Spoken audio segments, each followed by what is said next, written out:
La historia más grande jamás contada.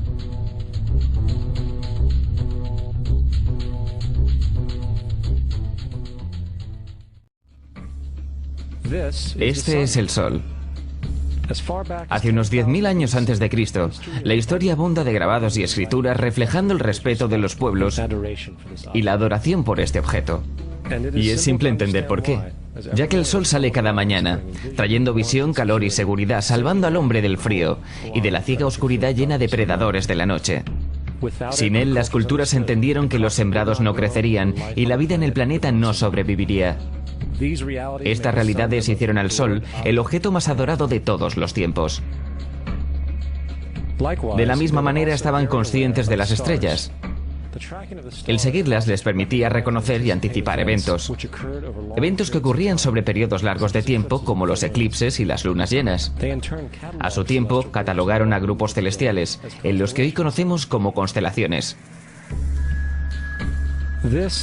Esta es la cruz del zodiaco, una de las más antiguas imágenes conceptuales en la historia de la humanidad. Refleja el sol cuando pasa figuradamente a través de las 12 constelaciones mayores en el curso de un año.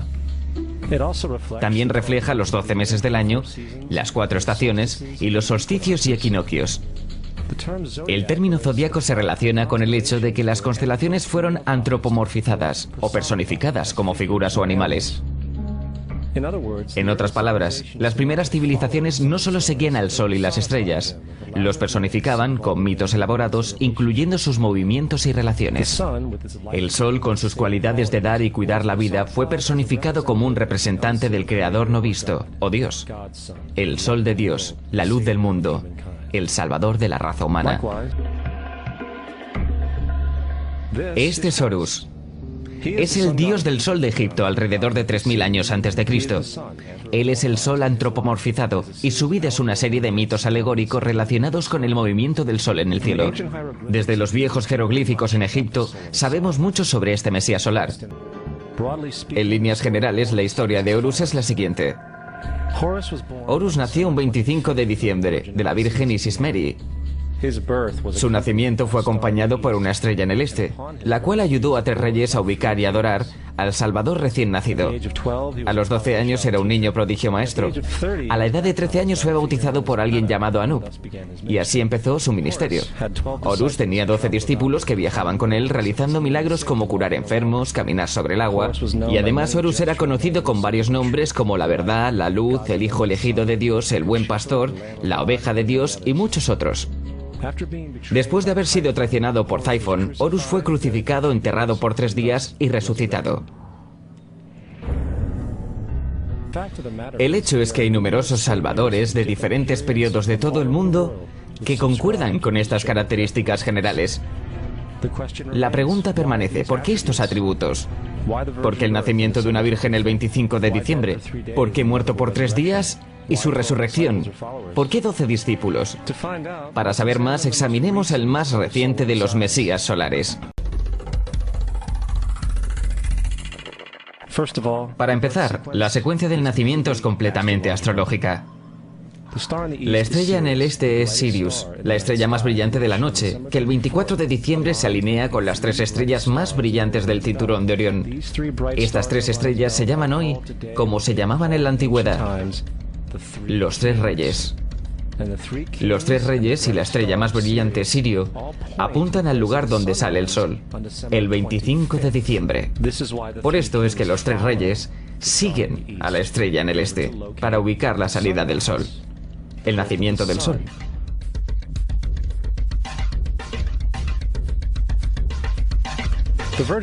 La Virgen María es la constelación de Virgo, también conocida como la Virgen. Virgo en latín significa virgen. Virgo también es referido como la casa de pan. Y la representación de Virgo es una virgen sosteniendo un puñado de trigo. Este casa de pan y su símbolo de trigo representan agosto y septiembre, la fecha de la cosecha.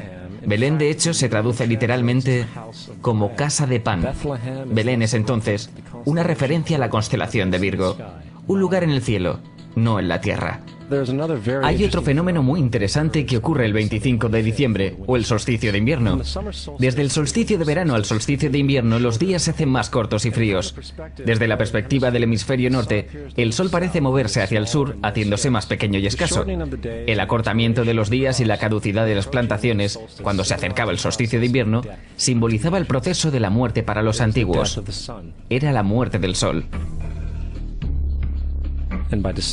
Hacia el 22 de diciembre la desaparición del Sol era un hecho. Habiéndose movido hacia el sur continuamente, durante 6 meses llega a su punto más bajo en el cielo. Aquí algo curioso sucede. El Sol deja de moverse hacia el sur, al menos durante esta pausa de 3 días. El Sol permanece cerca de la constelación Cruz del Sur, o Cruz. Después de ese tiempo, el 25 de diciembre, el Sol se mueve 1 grado, esta vez hacia el norte, anunciando días más largos, más tibios y la primavera. Entonces se dijo: el Sol murió en la cruz, estuvo muerto por 3 días, solo para resucitar o nacer nuevamente. Por esto es que Jesús y muchos otros dioses solares comparten la crucifixión, la muerte de 3 días y el concepto de resurrección. Es el periodo de transición del Sol antes de cambiar su dirección hacia el hemisferio norte, trayendo la primavera y por consiguiente la salvación. Sin embargo, no celebraban la resurrección del Sol hasta el equinoccio de primavera, o Pascuas. Esto se debe a que en el equinoccio el Sol oficialmente vence a la malvada oscuridad, cuando los días se hacen más largos que las noches y las condiciones revitalizantes de la primavera aparecen. Ahora, probablemente, el más obvio de todos los simbolismos astrológicos alrededor de Jesús sean los 12 apóstoles. Son simplemente 12 constelaciones del zodiaco, a través de las cuales Jesús, siendo el Sol, viaja. De hecho, el número 12 se ve en toda la Biblia.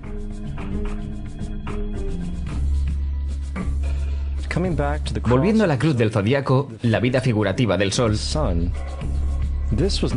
esto no era solo una expresión artística o herramienta para seguir los movimientos del Sol. Era también un símbolo espiritual pagano, que resumido, se veía algo parecido a esto. Esto no es un símbolo de la cristiandad. Es una adaptación pagana, una adaptación de la cruz del zodiaco.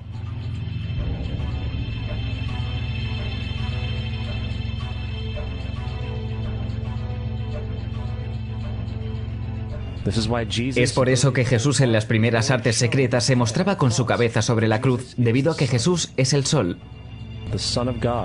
El Sol de Dios, la luz del mundo, el Salvador levantado, el que vendrá nuevamente como lo hace cada mañana, la gloria de Dios que defiende el mundo de la oscuridad, el que nace nuevamente cada mañana y puede verse viniendo entre las nubes, alto en el cielo, con su corona de espinas o rayos solares.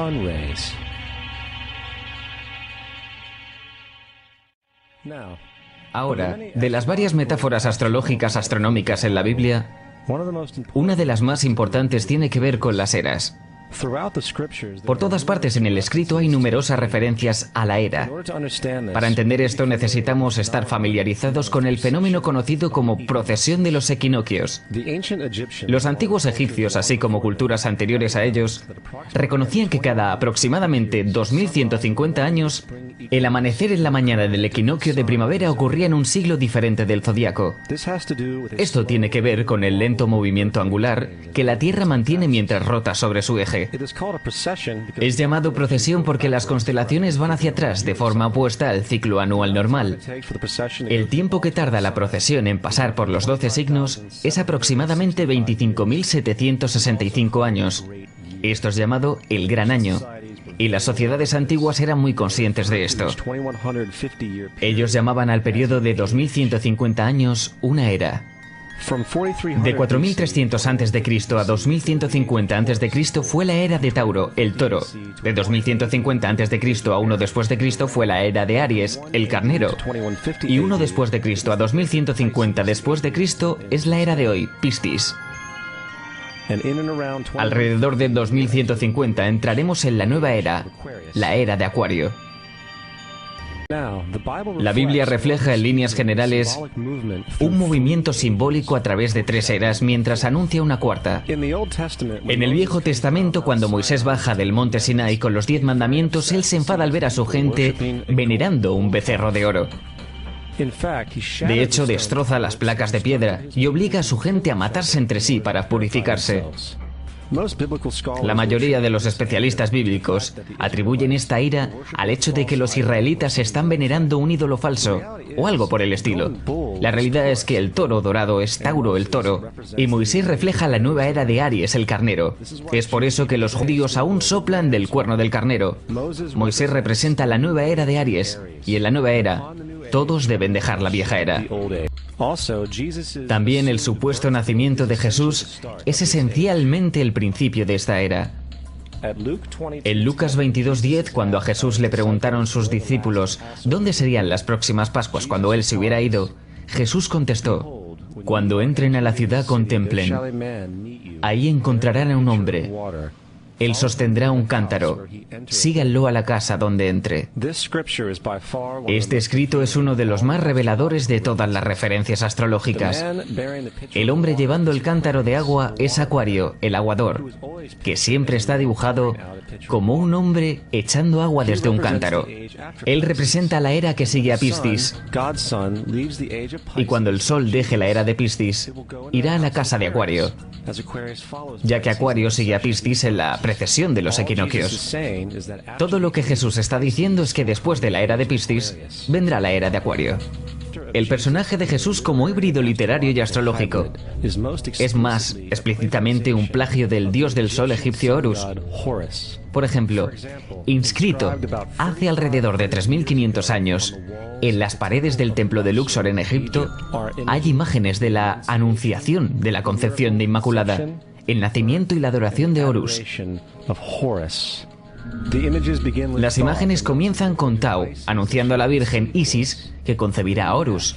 Luego Nef, el Espíritu Santo, impregna a la Virgen. Y después, el alumbramiento y la adoración. Esta es exactamente la historia de la concepción milagrosa de Jesús. De hecho, las similitudes literales entre la religión egipcia y la religión cristiana son asombrosas. La Biblia no es nada más que un híbrido literario astroteológico, como casi todos los mitos religiosos anteriores. La religión cristiana es una parodia sobre la adoración al sol, en la cual pusieron a un hombre llamado Cristo en lugar del sol, y lo adoran como originalmente adoraron al sol. Thomas Paine. No queremos ser crueles, pero queremos ser objetivos. No queremos causar sentimientos dolorosos, pero queremos ser académicamente correctos en lo que entendemos y que sabemos que es cierto. La cristiandad no está basada en verdades. Encontramos que la cristiandad fue de hecho nada más que una historia romana, desarrollada políticamente. La realidad es, Jesús fue una deidad solar de la secta cristiana agnóstica, y como todos los otros dioses paganos, era una figura mítica. Fue el sistema político que buscó crear la figura de Jesús para tener control social. Por el 325 después de Cristo en Roma, el emperador Constantino convocó al Consejo de Nicea. Fue durante esta reunión que las políticamente motivadas doctrinas cristianas fueron establecidas y donde empezó la larga historia de derramamiento de sangre y fraude espiritual. Y por los siguientes 1600 años, el Vaticano mantuvo un control político sobre toda Europa, conduciendo a periodos felices como la Edad Oscura, junto con iluminados eventos como las Cruzadas y la Inquisición.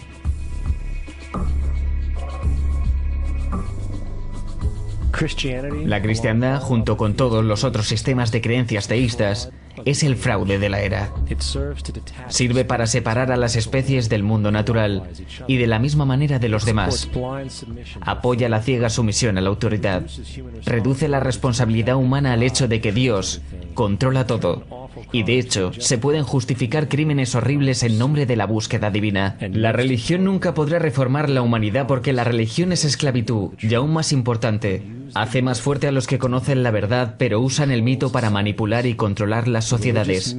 El mito religioso es el mecanismo más poderoso que jamás haya sido creado y sirve como terreno psicológico, donde los otros mitos pueden prosperar.